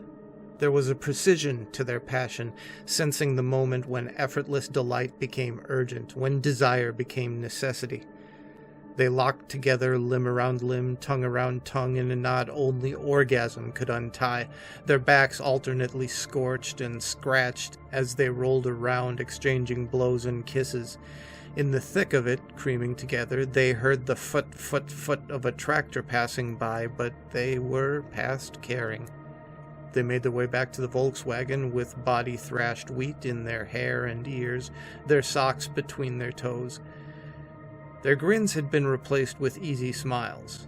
The truce, if not permanent, would last a few hours at least. The car was baking hot, and they had to open the windows and doors to let the breeze cool it before they started back towards Nova Pazar. It was 4 o'clock and there was still an hour's driving ahead. As they got into the car, Mick said, "We'll forget the monastery, huh?" Judd gaped. "I thought I couldn't bear another fucking virgin." They laughed lightly together, then kissed, tasting each other and themselves, a mingling of saliva and the aftertaste of salt semen. The following day was bright, not particularly warm. No blue skies, just an even layer of white cloud. The morning air was sharp in the lining of the nostrils, like ether or peppermint. Václav Jalovsek watched the pigeons in the main square of the Popolok courting death as they skipped and fluttered ahead of the vehicles that were buzzing around, some about military business, some civilian. An air of sober intention barely suppressed the excitement he felt on this day, an excitement that he knew was shared by every man, woman, and child in Popolek. Shared by the pigeons, too, for all he knew. Maybe that was why they played under the wheels with such dexterity, knowing that on this day of days no harm could come to them. He scanned the sky again, that same white sky he'd been peering at since dawn. The cloud layer was low, not ideal for the celebrations. A phrase passed through his mind, an English phrase that he'd heard from a friend, "to have your head in the clouds." It meant, he gathered, to be lost in a reverie or a white, sightless dream. That, he thought wryly, was all the West knew about clouds, that they stood for dreams. It took a vision that they lacked to make a truth out of that casual turn of phrase. Here, in these secret hills, wouldn't they create a spectacular reality from those idle words, a living proverb? Ahead in the clouds.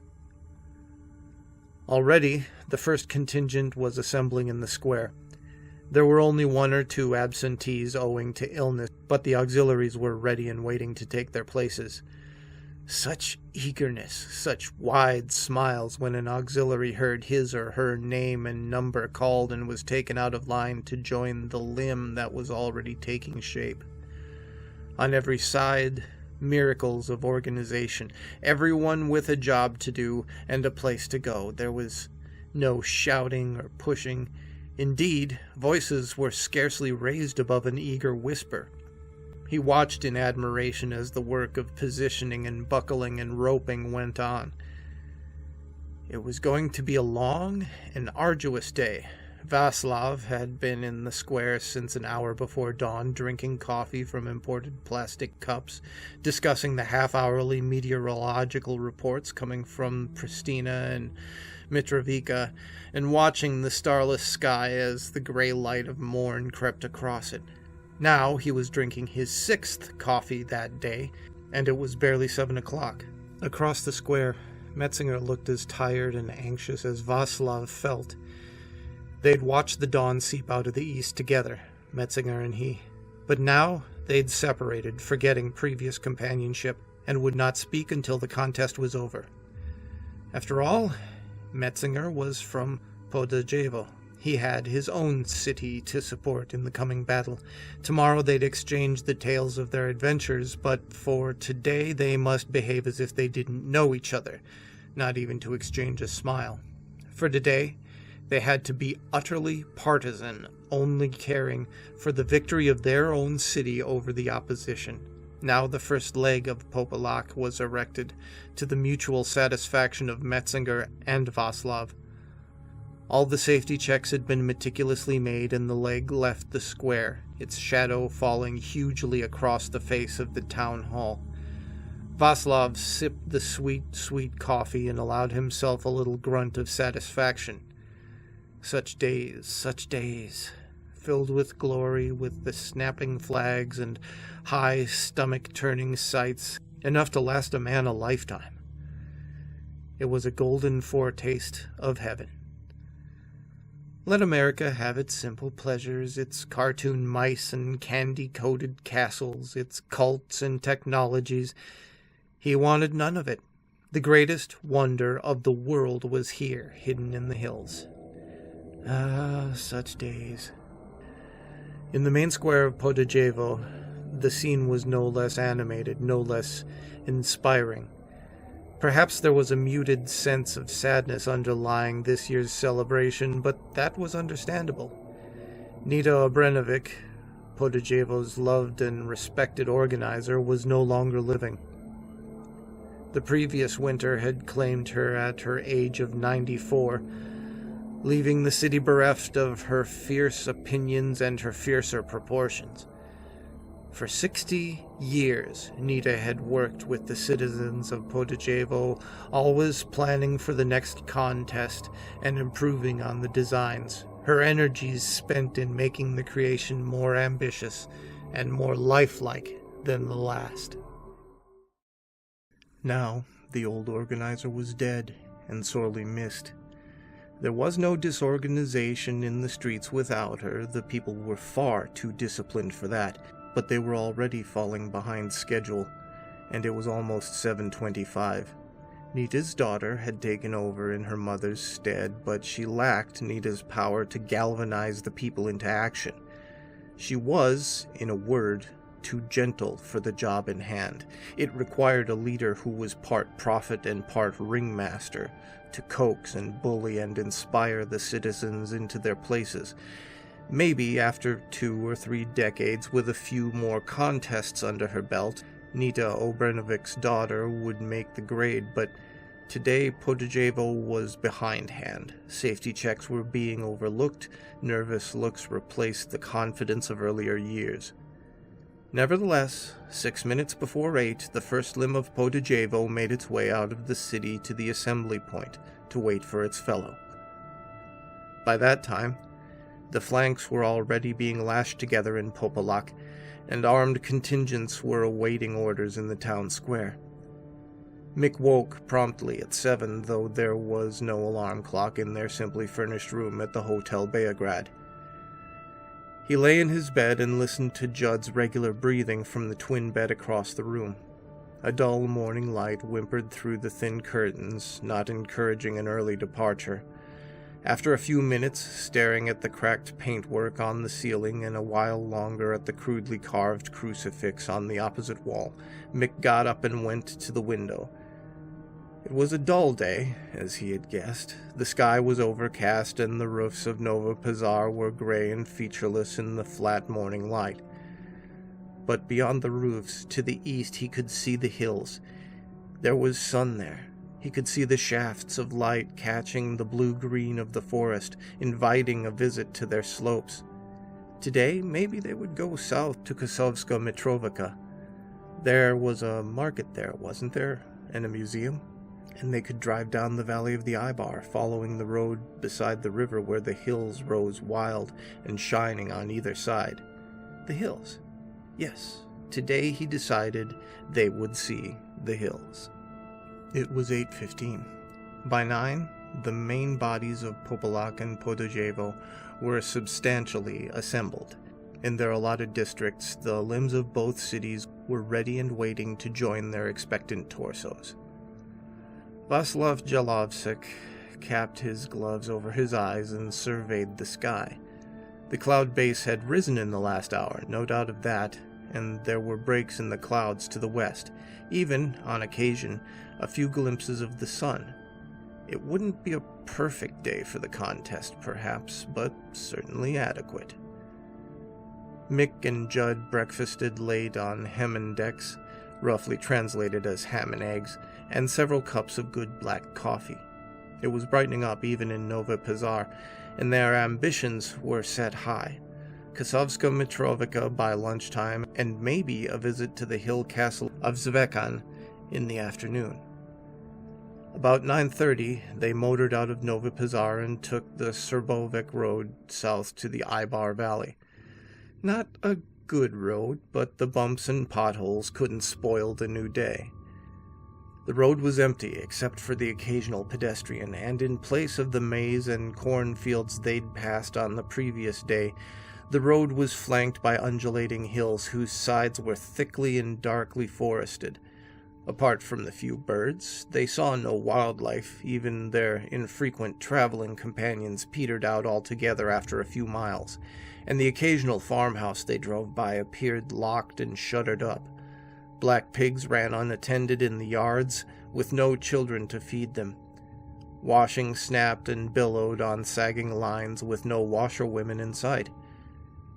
At first, this solitary journey through the hills was refreshing in its lack of human contact, but as the morning drew on, an uneasiness grew in them. Shouldn't we have seen a signpost to Mitrovica, Mick? He peered at the map. Maybe we've taken the wrong road. Well, if there'd been a sign, I'd have seen it. I think we should try to get off this road, bear south a bit more, meet the valley closer to Mitrovica than we'd planned. Well, how do we get off this bloody road? There have been a couple of turnings. Those are dirt tracks. Well, it's either that, or we go on the way we are. Judd pursed his lips. Cigarette? He asked. We finished them, miles back. In front of them, the hills formed an impenetrable line. There was no sign of life ahead, no frail wisp of chimney smoke, no sound of voice or vehicle. All right, said Judd, we take the next turning. Anything's better than this. They drove on. The road was deteriorating rapidly, potholes becoming craters, the hummocks feeling like bodies beneath the wheels. Then, there, a turning, and not just that, but a palpable turning. Not a major road, certainly, in fact, barely the dirt track that Judd had described the other roads as being, but it was an escape from the endless perspective of the road they were trapped on. This is becoming a bloody safari, said Judd as the VW began to bump and grind its way along the doleful little track. Where's your sense of adventure? I forgot to pack it. They were beginning to climb now as the track wound its way up into the hills. The forest closed over them, blotting out the sky, so a shifting patchwork of light and shadow scooted over the bonnet as they drove. There was birdsong suddenly, vacuous and optimistic, and a smell of new pine and undug earth. A fox crossed the track up ahead and watched a long moment as the car grumbled up towards it. Then, with the leisurely stride of a fearless prince, it sauntered away into the trees. Wherever they were going, Mick thought, this was better than the road that they'd left. Soon, maybe, they'd stop and walk a while to find a promontory from which they could see the entire valley, even Nova Pizarre nestled behind them. The two men were still an hour's drive from Popolok when the head of the contingent at last marched out of the town square and took up its position with the main body. This last exit left the city completely deserted. Not even the sick or the old were neglected this day. No one was to be denied the spectacle and the triumph of the contest. Every single citizen, however young or infirm, the blind, the crippled, babies in arms, pregnant women, all made their way up from their proud city into the stamping ground. It was the law that they should attend, but this law needed no enforcing. No citizen of either city would have missed the chance to see that sight, to experience the thrill of the contest. The confrontation had to be total, city against city. This was the way it had always been. So the cities went up into the hills. By noon they were gathered, the citizens of Popolok and Potajevo, in the secret well of the hills, hidden from civilized eyes, to do ancient and ceremonial battle. Tens of thousands of hearts beat faster. Tens of thousands of bodies stretched and strained and sweated as the twin cities took their positions. The shadows of the bodies darkened tracts of land the size of small towns. The weight of their feet trampled the grass to a green milk. Their movement killed animals, crushed bushes, and threw down trees. The earth literally reverberated to their passage, the hills echoing with the booming din of their steps. In the towering body of Potajevo, a few technical hitches were becoming apparent. A slight flaw in the knitting of the left flank had resulted in a weakness there, and there were consequent problems in the swiveling mechanisms of the hips. It was stiffer than it should be, and the movements were not quite as smooth. As a result, there was considerable strain being put upon that region of the city. It was being dealt with bravely. After all, the contest was intended to press the contestants to their limits. But the breaking point was closer than anyone would have dared to admit. The citizens were not as resilient as they had been in previous contests. A bad decade for crops had produced bodies less well-nourished, spines less supple, wills less resolute. The badly knitted flank might not have caused an accident in and of itself, but further weakened by the frailty of the competitors, it set a scene for death on an unprecedented scale. They stopped the car. "Did you hear that?" Mick shook his head. His hearing hadn't been good since he was an adolescent. Too many rock shows had blown his eardrums to hell. But Judd got out of the car. The birds were quieter now. The noise that he'd heard as they drove came again, and it wasn't simply a noise. It was almost a motion in the earth, a roar that seemed seated in the substance of the hills themselves. Thunder, was it? No, too rhythmical. It came again through the soles of his feet. Boom! Mick heard it this time. He leaned out of the car window. "It's up ahead somewhere. I heard it." "I hear it now," Judd nodded. Boom. The earth thunder sounded again.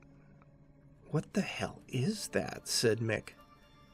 "Whatever it is, I want to see it." Judd got back into the Volkswagen, smiling. "It almost sounds like guns," he said, starting the car. "Big guns." Through his Russian-made binoculars, Vaslav Jalovsek watched the starting official raise his pistol.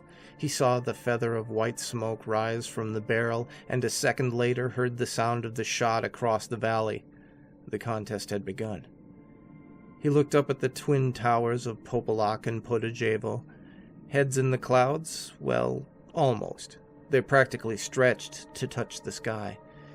It was an awesome sight, a breath-stopping, sleep-stabbing sight. Two cities swaying and writhing and preparing to take their first steps toward each other in this ritual battle. Of the two, Podujevo seemed the less stable. There was a slight hesitation as the city raised its left leg to begin its march. Nothing serious, just a little difficulty coordinating the hip and thigh muscles. A couple of steps and the city would find its rhythm, a couple of more and its inhabitants would be moving as one creature, one perfect giant set to match its grace and power against its mirror image. The gunshots sent flurries of birds up from the trees that banked the hidden valley. They rose up in celebration of the great contest, chattering their excitement as they swooped over the stamping ground. "Did you hear a shot just now?" asked Judd. Mick nodded. Military exercises?" Judd's smile had broadened. He could see the headlines already. Exclusive reports of secret maneuvers in the depths of the Yugoslavian countryside. Russian tanks, perhaps. Tactical exercises being held out of the West's prying sight. With luck, he would be the carrier of this news. Boom. Boom. The birds were in the air. The thunder was loud now. And it did sound like guns. "It's over the next ridge," said Judd. "I don't think we should go any further." "Well, I have to see." "I don't. We're not supposed to be here." "I don't see any signs." "They'll cart us away, deport us. I don't know, I just think..." Boom! "I've got to see."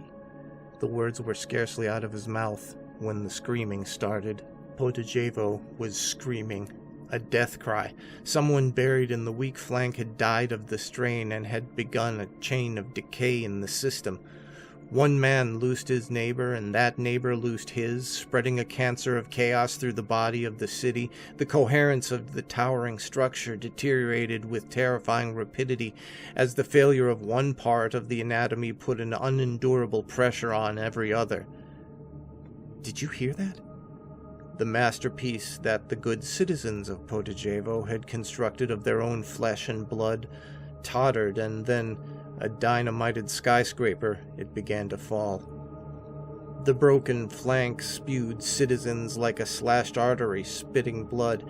Then, with a graceful sloth that made the agonies of the citizens all the more horrible, it bowed toward the earth, all its limbs dissembling as it fell.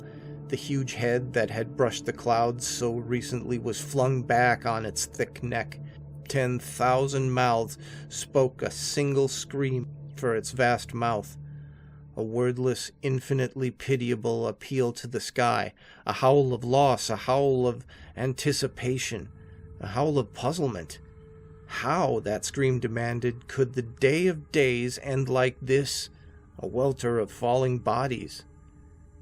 It was unmistakably human, though almost deafeningly loud. Judd's stomach convulsed. He looked across at Mick, who was white as a sheet. Judd stopped the car. "No," said Mick. "Listen, for Christ's sake!" The din of dying moans, appeals, and imprecations flooded the air. It was very close. "We've got to go on now," Mick implored. Judd simply shook his head. He was prepared for whatever military spectacle. All the Russian army massed over the next hill, but that noise in his ears was the noise of human flesh. Too human for words. It reminded him of his childhood imaginings of hell, the endless, unspeakable torment his mother had threatened him with if he failed to embrace Christ. It was a terror that he'd forgotten for 20 years, but suddenly here it was again, fresh-faced. Maybe the pit itself gaped over that next horizon, with his mother standing at its lip, inviting him to taste its punishments. "Well, if you won't drive, I will."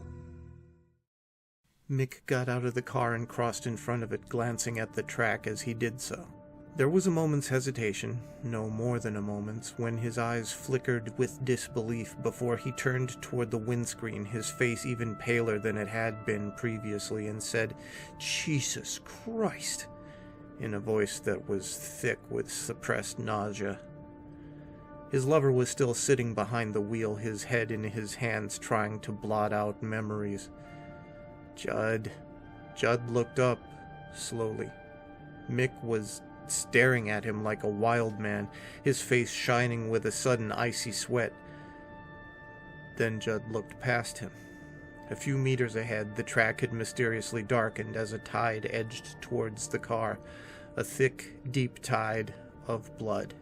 Judd's reason twisted and turned to make any other sense of the sight than that inevitable conclusion, but there was no saner explanation.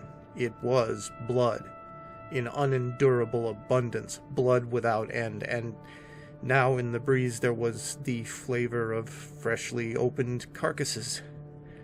The smell out of the depths of the human body, part sweet, part savory. Mick stumbled back to the passenger side of the VW and fumbled weakly at the handle. The door opened slightly, and he lurched inside, his eyes glazed. "Back up," he said.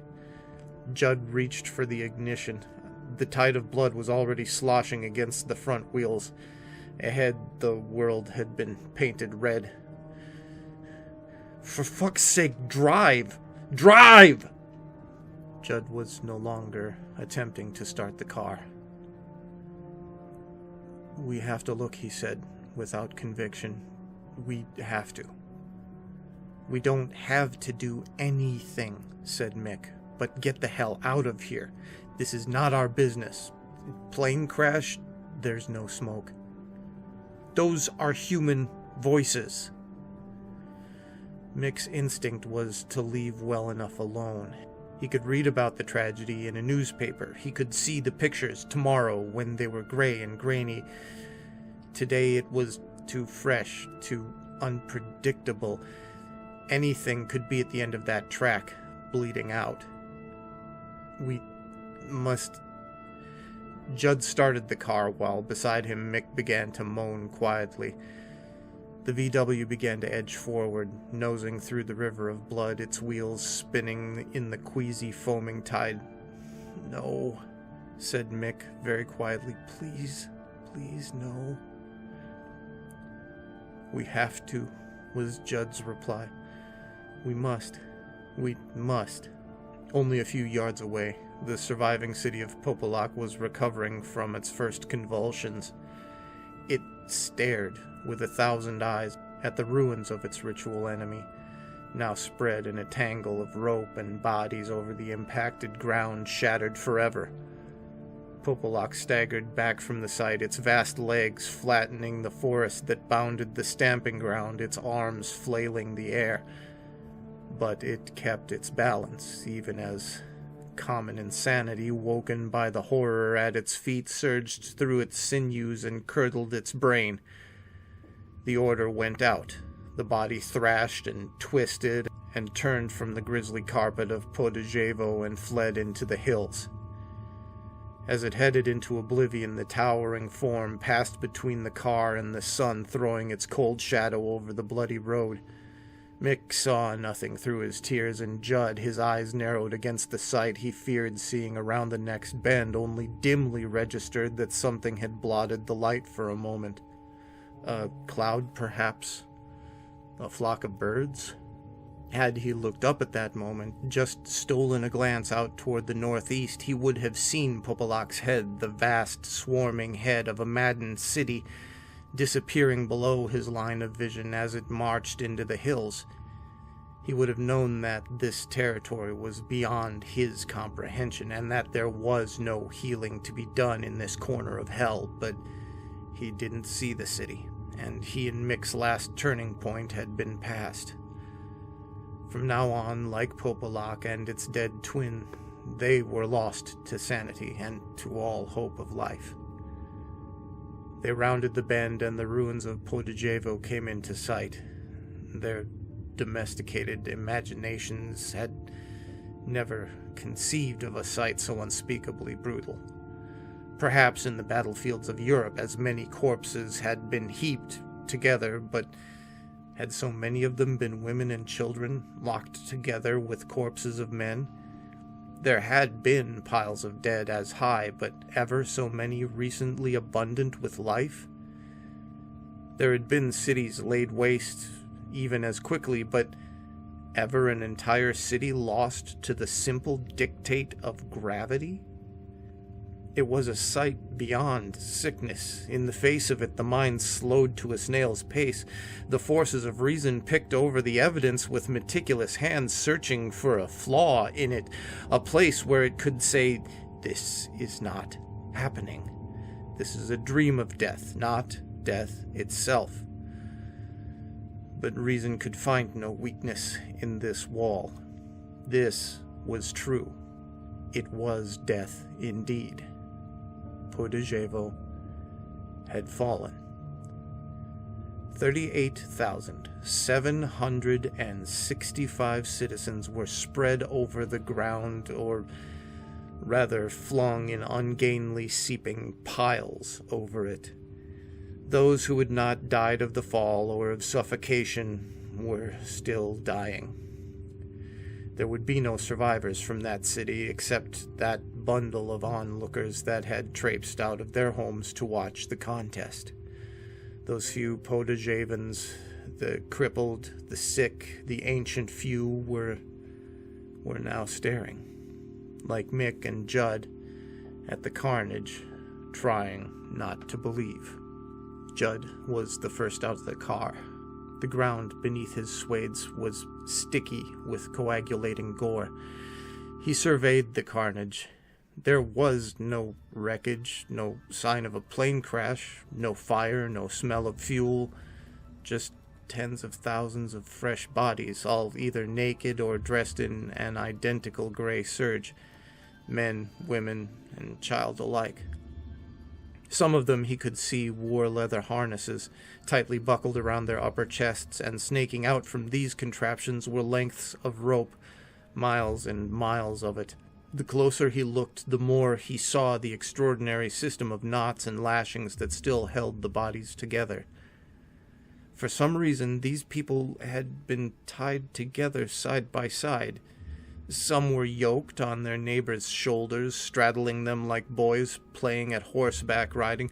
Others were locked arm in arm, knitted together with threads of rope in a wall of muscle and bone.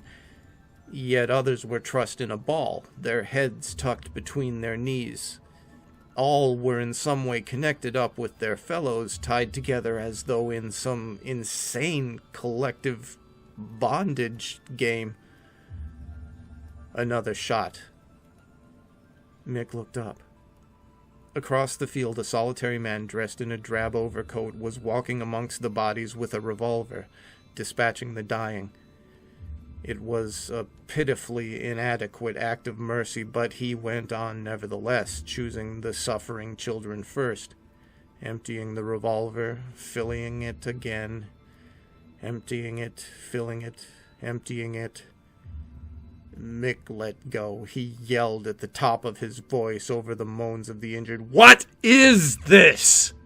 The man looked up from his appalling duty, his face as dead gray as his coat. "Huh?" he grunted, frowning at the two interlopers through his thick spectacles. "What's happening here?" Mick shouted across at him. It felt good to shout. It felt good to sound angry at the man. Maybe he was to blame. It would be a fine thing just to have someone to blame. "Tell us!" Mick said. He could hear the tears throbbing in his voice. "Tell us, for God's sake! Explain this!" Greycoat shook his head. He didn't understand a word this young idiot was saying. It was English he spoke, but that's all he knew. Mick began to walk toward him, feeling all the time the eyes of the dead on him. Eyes like black shining gems set in broken faces, eyes looking at him upside down on heads severed from their seating. Eyes in the heads that had solid howls for voices. Eyes in heads beyond howls, beyond breath. Thousands of eyes. He reached Greycoat, whose gun was almost empty. He had taken off his spectacles and thrown them aside. He, too, was weeping. Little jerks ran through his big, ungainly body. At Mick's feet, somebody was reaching out for him. He didn't want to look, but the hand touched his shoe, and he had no choice but to see its owner. A young man, lying like a flesh swastika, every joint smashed. A child lay under him, her bloody legs poking out like two pink sticks. He wanted the man's revolver to stop the hand from touching him. Better still, he wanted a machine gun, a flamethrower, anything to wipe all this agony away. As he looked up from the broken body, Mick saw Greycoat raise the revolver. "Judd," he said, but as the word left his lips, the muzzle of the revolver slipped into Greycoat's mouth and the trigger was pulled. Greycoat had saved the last bullet for himself. The back of his head opened up like a dropped egg, the shell of his skull flying off. His body went limp and sank to the ground, the revolver still between his lips. "We must," began Mick, saying the words to nobody. "We must..." What was the imperative? In this situation, what must they do? "We must..." Judd was behind him. "Help," he said to Mick. Yes. We have to get help. We must go. Go! That was what they must do. On any pretext, for any fragile, cowardly reason, they must go. Get out of the battlefield. Get out of the reach of a dying hand with a wound in place of a body. "We have to tell the authorities. Find a town. Get some help." "Priests," said Mick. "They need priests." That was absurd. To think of giving the last rites to so many people, it would take an army of priests, a water cannon filled with holy water, a loudspeaker to pronounce the benedictions. They turned away together from the horror and wrapped their arms around each other, then picked their way through the carnage to the car. But it was occupied. Václav Jolovsek was sitting behind the wheel and trying to start the Volkswagen. He turned the ignition key once, twice. Third time the engine caught and the wheels span in the crimson mud as he put her into reverse and backed down the track. Václav saw the Englishman running towards the car, cursing him. There was no help for it. He didn't want to steal the vehicle, but he had work to do. He'd been a referee. He'd been responsible for the contest and the safety of the contestants. One of those heroic cities had already fallen, and he must do everything in his power to prevent Popolok from following its twin. He must chase the city, reason with it, talk it down out of its terrors with quiet words and promises. If he failed, there would be another disaster, the equal of the one in front of him, and his conscience was already broken enough. Mick was still chasing the VW, shouting at Jolovsek. The thief took no notice, concentrating on maneuvering the car back down the narrow, slippery track. Mick was losing the chase rapidly. The car had begun to pick up speed. Furious, but without the breath to speak his fury, Mick stood in the road, hands on knees, heaving and sobbing. "Bastard!" said Judd. Mick looked down the track. Their car had already disappeared. Fucker couldn't even drive properly. We have to catch up," Mick said through gulps of breath. "How?" "On foot. We haven't even got a map. That's in the car. Jesus Christ almighty." They walked down the track together, away from the field. After a few meters, the tide of blood began to peter out. Just a few congealing rivulets dribbled towards the main road. Mick and Judd followed the bloody tire marks to the junction. The Srbovac road was empty in both directions. The tire marks showed a left turn. "He's gone deeper into the hills," said Judd, staring along the lonely road towards the blue-green distance. "He's out of his mind." They would sleep until morning and then begin the long trek back. By dawn, the bodies in the field would be being quantified, identified, parceled up, and dispatched back to their families. The air would be full of reassuring noises, canceling out the moans that still rang in their ears. There would be helicopters, lorry loads of men organizing the cleaning up operations, all the rites and the paraphernalia of a civilized disaster. And in a while, it would again be palatable. It would become part of their history. A tragedy, of course, but they would explain, classify. They would learn to live with. All would be well, yes, all would be well. Come morning. The sleep of sheer fatigue came on them suddenly. They lay where they'd fallen, still sitting at the table, their heads on their crossed arms. A litter of empty bowls and bread crusts surrounded them. Then they knew nothing, dreamed nothing, felt nothing. But then the thunder began. In the earth, in the deep earth, a rhythmical tread as of a titan that came by degrees closer and closer. The woman woke her husband. She blew out the lamp and went to the door. The night sky was luminous with stars, the hills black on every side. But the thunder still sounded. A full half-minute between every boom, yes, but louder now, and louder with every new step.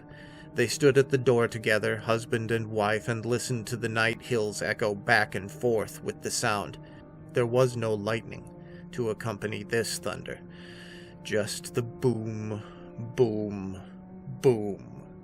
It made the ground shake. It threw dust down from the door lintel, and it rattled the window latches. Boom, boom. They didn't know what approached, but whatever shape it took, whatever it intended, there seemed no sense in running from it. Where they stood in the pitiful shelter of their cottage was as safe as any nook in the forest. How could they choose out of 100,000 trees which would be standing when the thunder had passed? Better to wait and watch. The wife's eyes were not good, and she doubted what she saw when the blackness of the hill changed shape and reared up to knock out the stars. But her husband had seen it too. The unimaginably huge head, vaster in the deceiving darkness, looming up and up, dwarfing the hills themselves with its ambition. He fell to his knees, babbling a prayer, his arthritic legs twisted beneath him. His wife screamed. No words she knew could keep this monster at bay. No prayer, no plea had power over it. In the cottage, Mick woke, and his outstretched arm, twitching with a sudden cramp, wiped the plate and the lamp off the table. They smashed. Judd woke. The screaming outside had stopped. The woman had disappeared from the doorway into the forest. Any tree at all, was better than this sight. Her husband still let a string of prayers dribble from his slack mouth as the great leg of the giant rose up to take another step. Boom! The cottage shook. Plates danced and smashed off the dresser. A clay pipe rolled from the mantelpiece and shattered in the ashes of the hearth. The lovers knew the noise that sounded in their substance, that of the earth thunder. Mick reached for Judd and took him by the shoulder. "You see?" he said, his teeth blue-gray in the darkness of the cottage. "See?" There was a kind of hysteria bubbling behind his words. He ran to the door, stumbling over a chair in the dark. Cursing and bruised, he staggered out into the night. Boom! The thunder was deafening. This time, it broke all the windows in the cottage. The bedroom one of the roof joists cracked and flung debris downstairs. Judd joined his lover at the door. The old man was now face down on the ground, his sick and swollen fingers curled, his begging lips pressed to the damp soil. Mick was looking up toward the sky. Judd followed his gaze. There was a place that showed no stars at all. It was a darkness in the shape of a man, a vast, broad human frame, a colossus that soared up to meet heaven. It was not quite a perfect giant. Its outline was not tidy. It seethed and swarmed. He seemed broader, too, this giant, than any real man. His legs were abnormally thick and stumpy, and his arms were not long. The hands, as they clenched and unclenched, seemed oddly jointed and over-delicate for the torso. Then it raised one huge flat foot and placed it back on the earth, taking a stride toward them. Boom!